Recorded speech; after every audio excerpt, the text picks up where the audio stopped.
Hi అందరికీ నమస్కారం. నేను మీ నందిత శ్వేత. ఈరోజు మీ కెమెరా ముందు నందిత రాలేదు. నాతో పాటు చాలామంది ఇక్కడ ఉన్నారు. చాలామంది అంటే ఓఎంజీ ఓ మంచి గోస్ట్ టీమ్ ఇక్కడ ఉన్నారు. సో మేమందరూ యాంకర్ లేకుండా మాట్లాడాలి అనుకుంటున్నాము. సో అందరికీ హాయ్ హాయ్ హాయ్. సో ఈ మూవీ మ్యూజిక్ డైరెక్టర్ అనూప్ గారు ఉన్నారు, శంకర్ గారు ఉన్నారు, వెనిల కిషోర్ గారు ఉన్నారు, డైరెక్టర్ మార్తాన్ శంకర్ గారు, అగైన్ నేను మీ నందిత, ప్రొడ్యూసర్ ఉన్నారు and Navami. So we are all going to talk about OMG ఓ మంచి గోస్ట్ మూవీ గురించి. బికాస్ మన మూవీ 21st థియేటర్లో రిలీజ్ అవుతుంది. సో డెఫినెట్గా మేమందరూ మా క్యారెక్టర్ గురించి, మూవీ ఎలా చేసాము, ఇవన్నీ మాట్లాడాలి కదా మీ ముందు. మీ అందరూ వెయిట్ చేస్తున్నారు కదా. So let's start. Let's start with the captain of the ship. Yes. So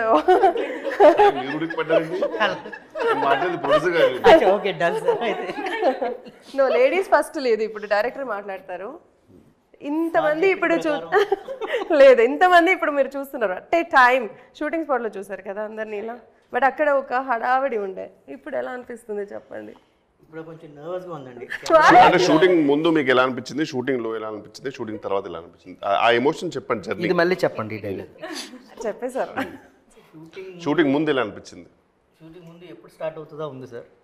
shooting అప్పుడు షూటింగ్ అప్పుడు ఎప్పుడు అయిపోతా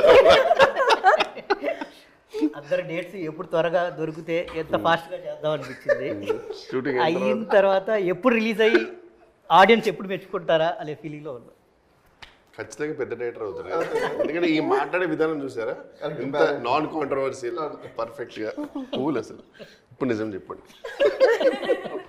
షూటింగ్ ఎలా జరిగిందండి మీ ప్రకారం? షూటింగ్ చాలా బాగా జరిగింది సార్. అంటే బేసిక్గా నాకు బాగా నచ్చింది ఏంటంటే ప్రొడ్యూసర్ గారు ఇచ్చిన టెక్నీషియన్స్ అయినా ఆర్టిస్టులు అయినా దానివల్ల టోటల్గా అనుకున్న టైం కంటే ముందే ఫినిష్ చేసాం. సో దానికి ఏంటంటే బేసిక్ కారణం ఏంటంటే టెక్నీషియన్స్, డిఓపి గారు ప్లస్ ఆర్టిస్టులు అందరూ, మీరు అందరూ ఆండ్రూ గారు టోటల్గా ఆయన దిగిన తర్వాత 6 o'clock ప్యాకప్ అన్నా 5:30కి అంతా చేసేసేవాళ్ళం sir. I think we did trouble you mostly మీ అందరినీ. Very cooperative actors.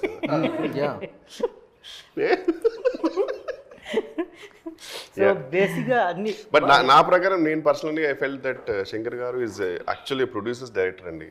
ఎందుకంటే ఆయన పర్ఫెక్ట్, ఇప్పుడు కొన్ని ఎలా ఉంటుందంటే అన్ని యాంగిల్స్లో అన్ని రకాల టేకులు తీస్తారు, కొంచెం లేట్ అయిపోతుంది. బట్ ఈయన పర్ఫెక్ట్ షార్ట్ డివిజన్ తోటి, క్లారిటీ తోటి, అసలు ఎవరికి ఇబ్బంది పెట్టకుండా ఓన్లీ అవసరమైన షార్ట్స్ తీసుకొని he made sure that shoot is ఒక రకంగా షెడ్యూల్ కంటే ముందే ఎలా ప్లాన్ చేశారు. అండ్ ఆండ్రూ గారు కూడా really very thankful for all the support.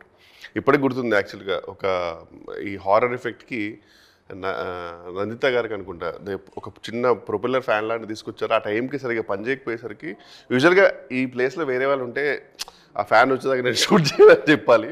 మరి ఈయన ఆండ్రూ గారు కలిసి మళ్ళీ నా ఫ్యాను అందరి ఫ్యాన్ తీసుకొని దానికి ఒక చిన్న పైప్ లాంటిది పెట్టి ఎఫెక్ట్ చేసి ఆ షార్ట్ ఫినిష్ చేశారు. నిజంగా వేరే వాళ్ళు ఎవరు అంటేసరికి ఆ ఫస్ట్ ఫిక్స్ అయ్యే వరకు మనము బ్రేక్ చెప్దాం అనేవారు. సో ఆ విషయంలో మాత్రం seriously very much dedicated person.